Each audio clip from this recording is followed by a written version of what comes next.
हिमा चिरवणी तेरी जय हो, सदा विजय हो। तेरे विशाल पद में श्रोता सूर्य का उदय हो, श्रोता ब्रह्म का उदय हो।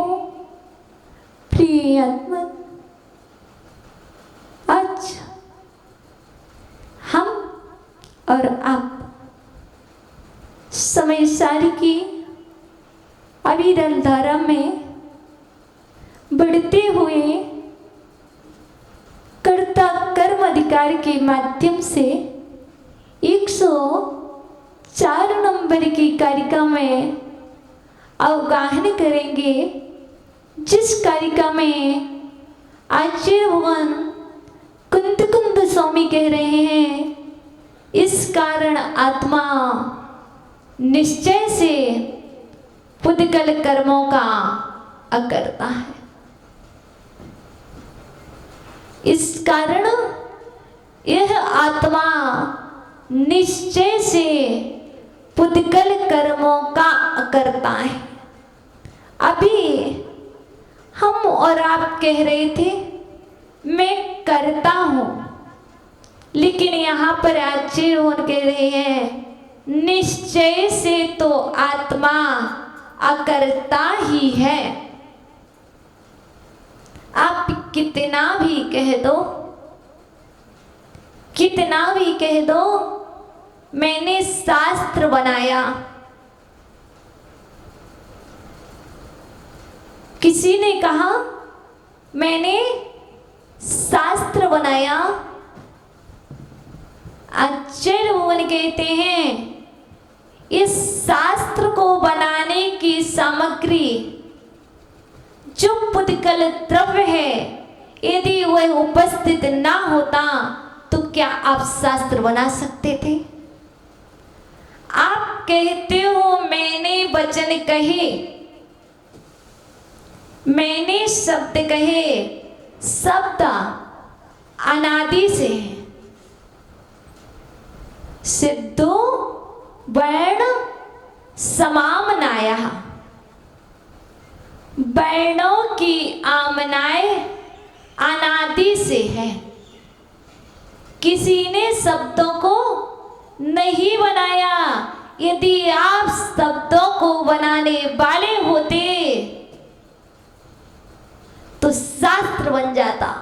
जब शब्द ही अनादि से हैं तो आप शास्त्र को कैसे बना सकते हो? हाँ, यह अवश्य है कि आपने जो शब्द अलग अलग थे, पृथक पृथक थे, उनको एक साथ मिलाकर के एक कर दिया है। इसी तरह आप कहो कि मैंने यह कार्य किया, मैं महात्मना वेदमी, मैं घट मना महात्मा वेदमी। आचार्य भगवान माणिक्य नंदी जी परीक्षा मुख में कहते हैं मैंने घड़ा बनाया। बनाया क्या? मैं घड़े को जानता हूं। यदि मिट्टी ना होती तो क्या घड़ा बन सकता था?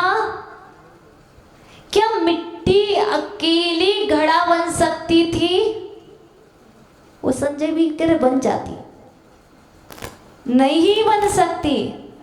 जैसे मिट्टी अकेले में वह शक्ति नहीं है कि वह घड़ा बन जाए, उस मिट्टी के साथ साथ कुंभकार भी निमित्त है।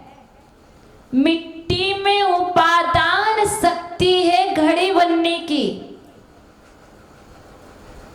और निमित्त कुंभकार बन जाता है तो वह मिट्टी घड़े का रूप ले लेती है। इसी तरह आपके अंदर शक्ति शक्ति है सिद्ध होने की, पर वह शक्ति अभी दिखाई नहीं दे रही, क्योंकि पौद्गलिक कर्म का संयोग पाए हुए है।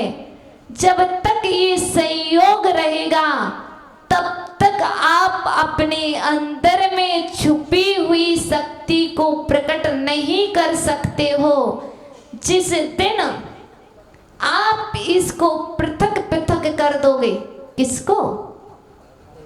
आत्मा को और शरीर को पृथक पृथक कर दोगे, उस दिन किससे करोगे पृथक? किससे करोगे? तलवार से, ज्ञान से, भेद विज्ञान रूपी ज्ञान से, भेद विज्ञान की छेनी से आप जब इस आत्मा में से पुद्गल कर्मों को अलग कर देना, शरीर को अलग कर देना और आत्मा को अलग करोगे, तब कहीं जाकर के आप सिद्ध स्वरूप को प्राप्त कर सकते हो, उस शुद्ध स्वरूप को प्राप्त कर सकते हो। पूछूं आपसे, पिंजड़ा देखा? पिंजरा देखा? देखा, होता है ना? होता है। तोता देखा? पैरेट, तोता होता है, कैसा होता है?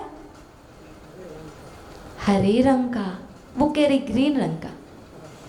तोता होता है, पिंजरा होता है। तोते में पिंजरा होता है क्या?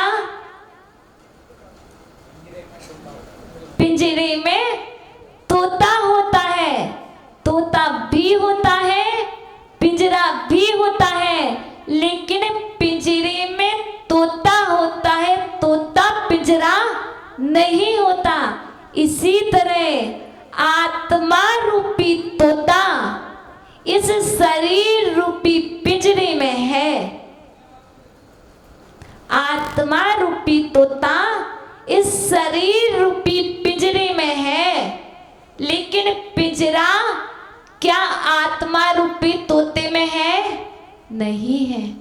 वह तोता जानता है कि मैं पिंजरे में हूं। जैसे ही पिंजरा खुलेगा और तोता उड़ के चला जाएगा, क्या वह पुनः आएगा? उस तोते से शिक्षा ले लो। वह तोता तो उस पिंजरे में भी सोने की कटोरी में रखा हुआ दूध और चावल नहीं खाता,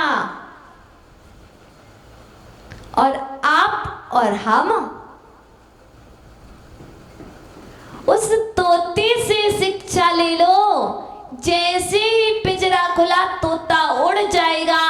ना तो उसे सोने की कटोरी से प्रयोजन है, ना उस दूध भात से प्रयोजन है, पुनः वह वापिस नहीं आता। और हम और आप इस कर्म रूपी बंधनों से ऐसे जकड़े हुए हैं कि यह बंधन खुल भी जाए लेकिन हम पुनः बांध लेते हैं। सोचते हैं कब बंधन में बंध जाए। यदि जो ज्ञानी होता है वह बंधन से टूटना चाहता है, वह बंधन से छूटना चाहता है, और जो अज्ञानी होता है वह बंधन को स्वीकार करता है, वह तो बंधन में बंधना चाहता है। इसलिए आचार्य भगवान कह रहे हैं, आप करता नहीं हो, निश्चय से तो यह आत्मा पुद्गल कर्मों का अकर्ता है, पुद्गल कर्मों का भी करता नहीं है। व्यवहार में यह कहना पड़ेगा कि मैंने यह किया, क्रोध किया, गुस्सा आया, मान कसाई आई, किसने किया? मैंने किया। ये व्यवहार दृष्टि है। वस्तुतः क्रोध ने आपको छुआ ही नहीं। जैसे सरोवर में कमल खिलते हैं, कीचड़ में कमल खिलते हैं, लेकिन कमल ने तो कीचड़ का स्पर्श ही नहीं किया, और हम कह रहे हैं कि कीचड़ में कमल खिलते हैं। यदि वह कमल कीचड़ का स्पर्श कर लेता, जल का स्पर्श कर लेता, तो क्या होता? सड़ जाता, वहीं पर गल जाता। और आप और हम, मैंने क्रोध किया, क्या आत्मा रूपी कमल ने उस क्रोध को छुआ कि नहीं? छुआ। वह पौद्गलिक कर्म थे, आत्मा अलग है। फिर तो आपने कहा छुआ, तो हमें मानना पड़ेगा आपने दर्पण देखा, आपने दर्पण देखा, दर्पण के अंदर में भी आपका स्वरूप झलका। वह कौन है? यदि आप कह रहे हैं तो फिर कहना